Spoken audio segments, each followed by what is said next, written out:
What is going on in the city of Houston? The Houston Texans hire a new GM on Tuesday. It sets the fan base ablaze on Twitter. Deshaun Watson subtweeting at midnight like a sad boy who just got his heart broken. And now there's rumors that he may want to be traded to another team.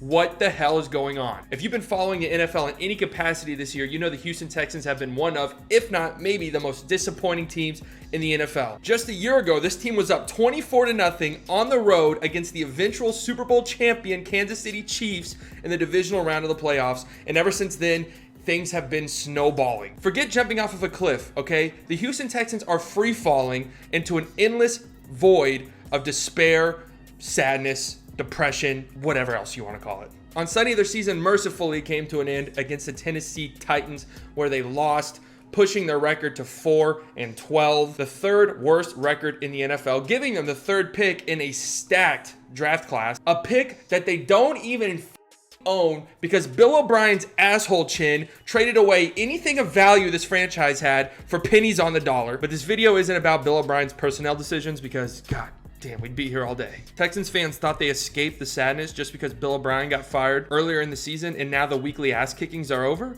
No. We're just getting started. On Tuesday, in the span of like 12 hours, the Texans brought in a new GM. NFL Films released a video of J.J. Watt telling Deshaun Watson he's sorry that the team wasted one of his prime seasons. Good job, brother. I'm sorry. We wasted one of your years. I'm sorry. You should have 11 wins.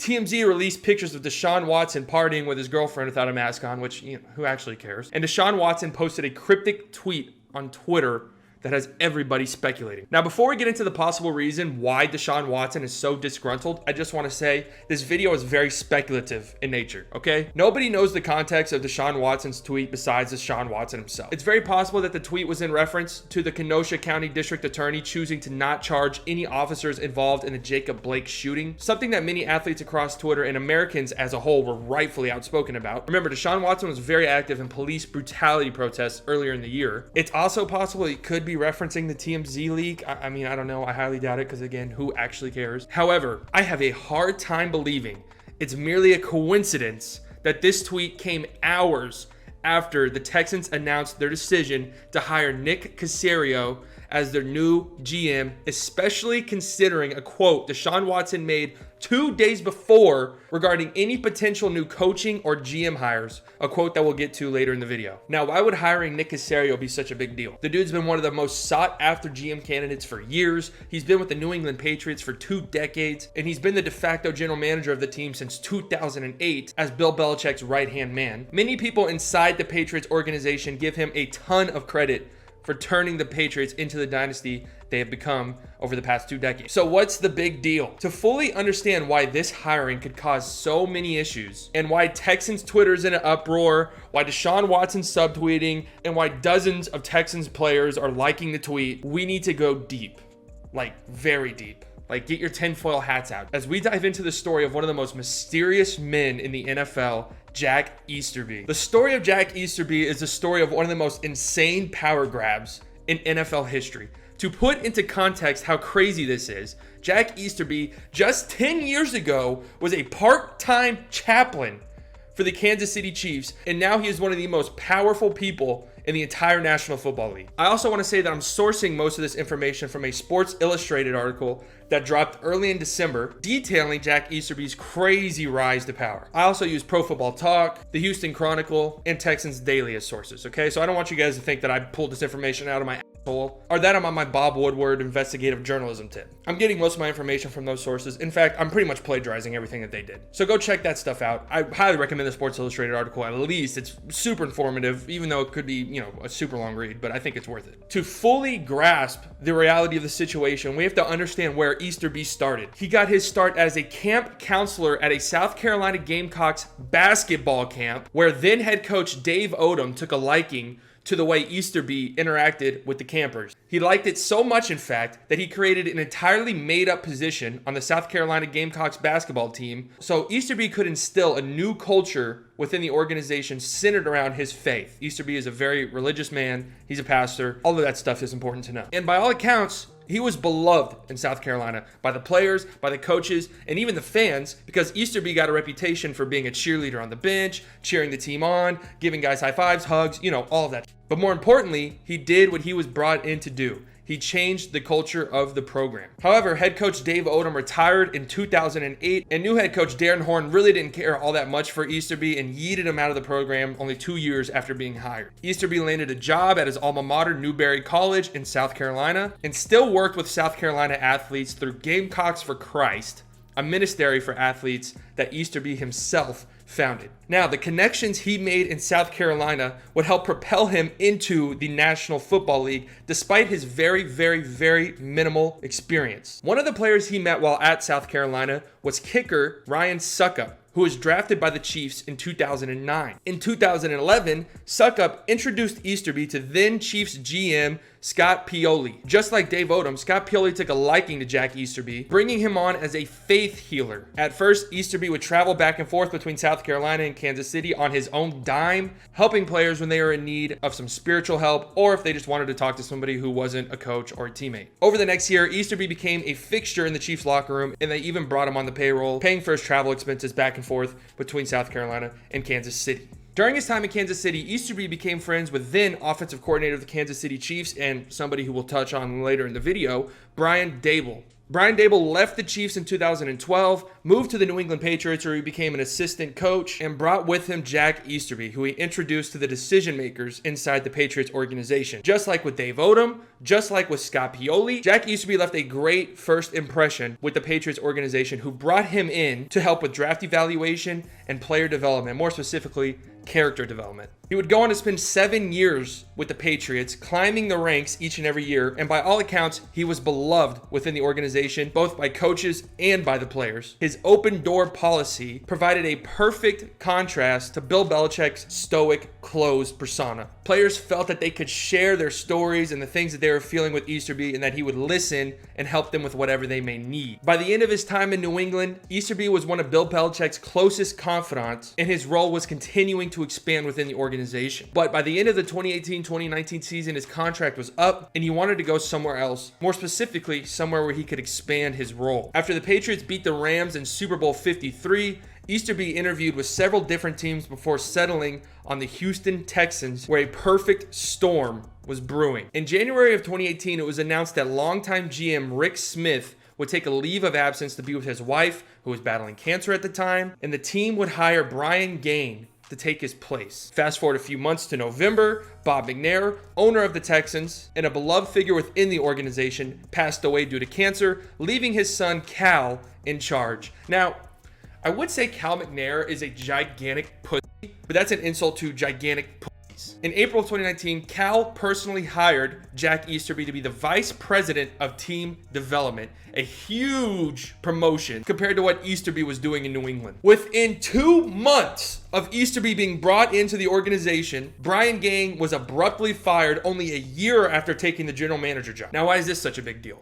Turnover rate in the NFL is incredibly high. People get fired all of the time for minuscule things. Well, Jack Easterby was trying to pry Nick Caserio, the same Nick Caserio that the Texans just hired to be their new GM, away from the New England Patriots. What makes this even weirder is that there was a ring ceremony at Robert Kraft's house to celebrate the team's 6th Super Bowl after beating the Rams in 2019. And at this ceremony, Easterby and Caserio were supposedly huddled for so long, talking in the corner discreetly, that people at the ceremony started to think something was going on. Well, fast forward a few days later, the Texans fire Brian Gaine out of nowhere. They request to interview Caserio for their now vacant GM job, and the Patriots, who knew some shit was going on, not only declined the request, but filed a tampering charge against the Houston Texans because they knew Easterby was being a slimy little rat. Turns out Caserio had a clause in his contract prohibiting him from interviewing with any team while he was under contract. An important thing to note, Easterby and Caserio share the same agent,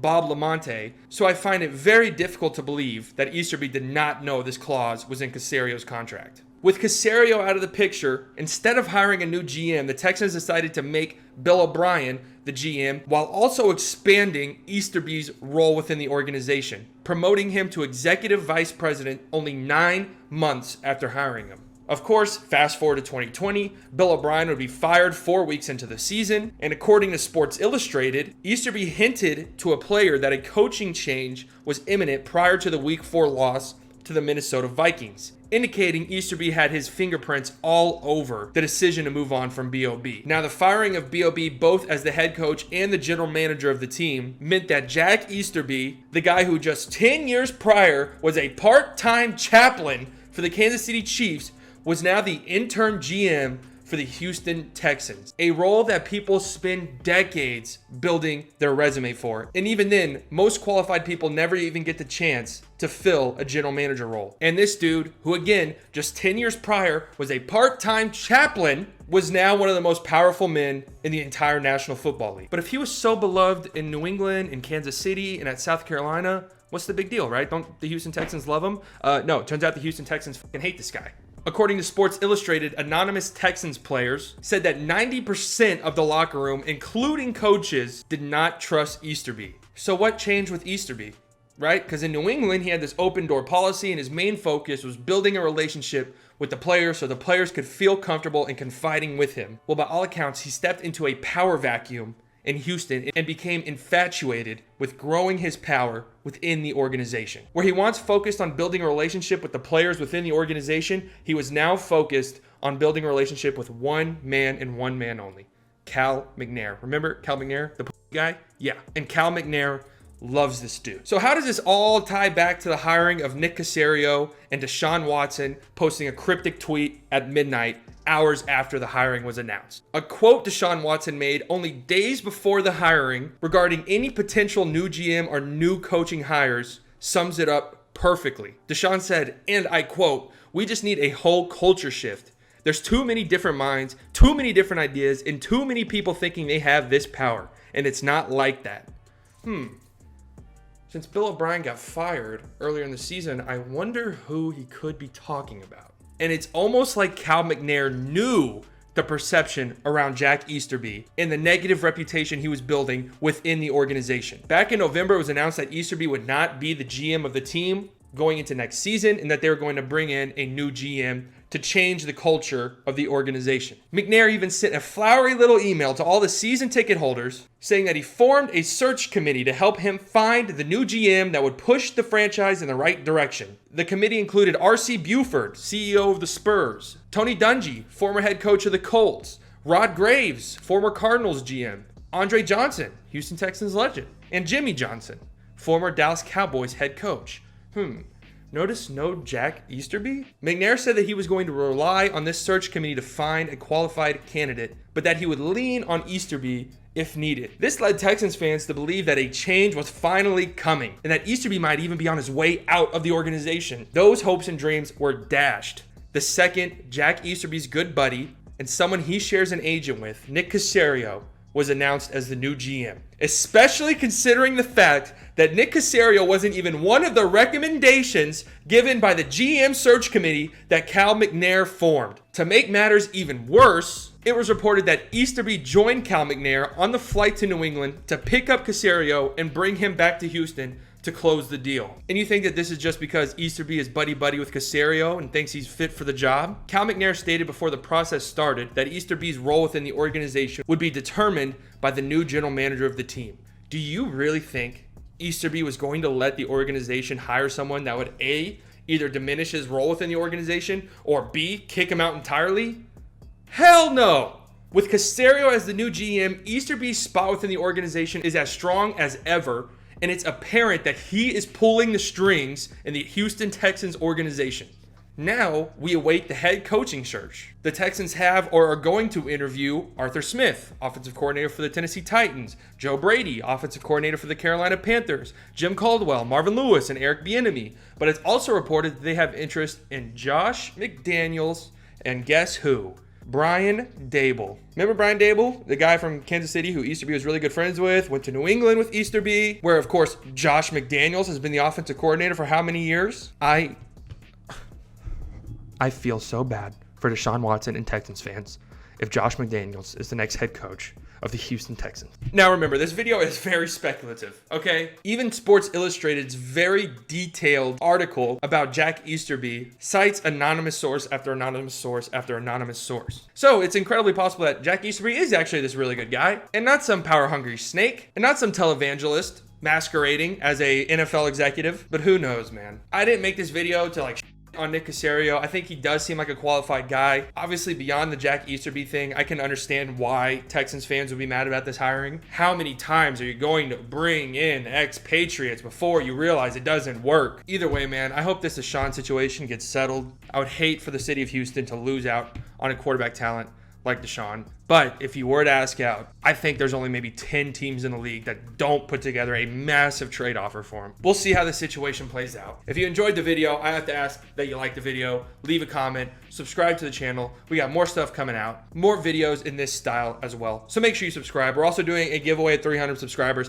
You don't want to miss out. Hit that subscribe button, and I will talk to you guys later. Okay, goodbye. Thank you for watching the video. If you enjoyed it and would like more content, click here or here to subscribe. If you want to watch more videos, click here or here to watch more videos. Isn't that right, Mr. Finney? Isn't that right?